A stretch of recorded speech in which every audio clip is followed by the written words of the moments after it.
Good morning all. Today we are going to study an interesting topic from the unit Work Energy and Power.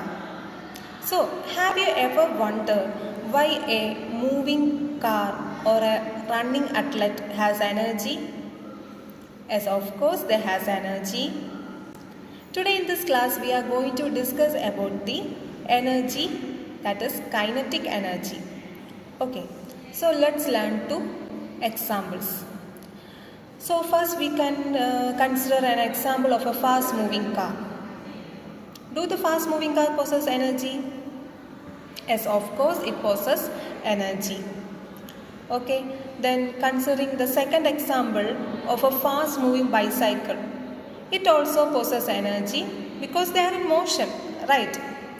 Then the last example of a rolling football. It also possesses energy due to its motion.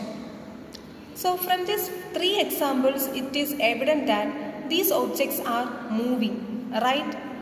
So if an object is moving, they possess kinetic energy. Okay, so what will be kinetic energy? Kinetic energy is the energy possessed by an object due to its motion.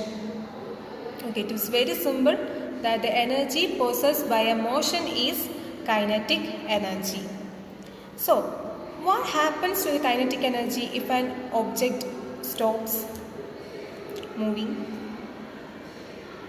What will happen?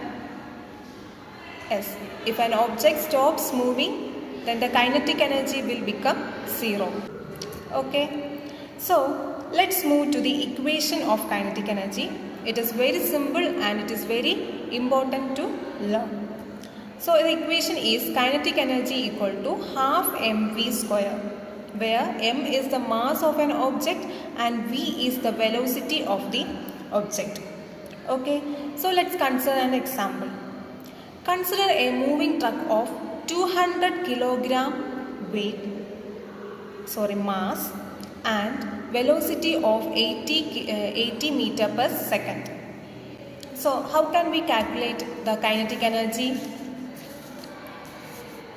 Yes, if we know a mass of an object and the velocity of the object, we can easily calculate kinetic energy, right? Through the equation Ke is equal to half mv square.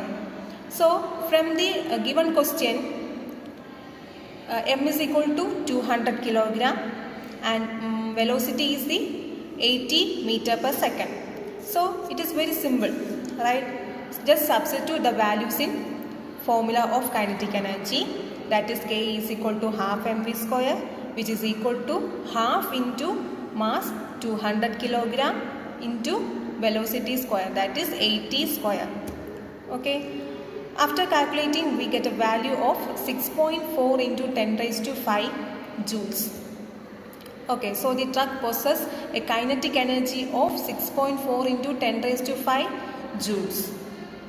So, while calculating the problem, you have to make sure that the given data is in standard units. If the data of mass is given in gram, you have to convert it into kilogram. Okay. If the velocity is given in kilometer per hour, then you have to convert it into meter per second. Okay, this is common mistake made by all the students. Okay, so you have to ensure that the units are in standard units. Okay, so this is how we can calculate the kinetic energy of an object. Then, what is the SI unit of kinetic energy? It is joule. Okay, joule is the SI unit of kinetic energy. Then, kinetic energy is a scalar quantity. Okay. So, today in this class we have learned about the kinetic energy, equation for kinetic energy, then SI unit of kinetic energy, then kinetic energy is a scalar quantity. Okay, thank you all.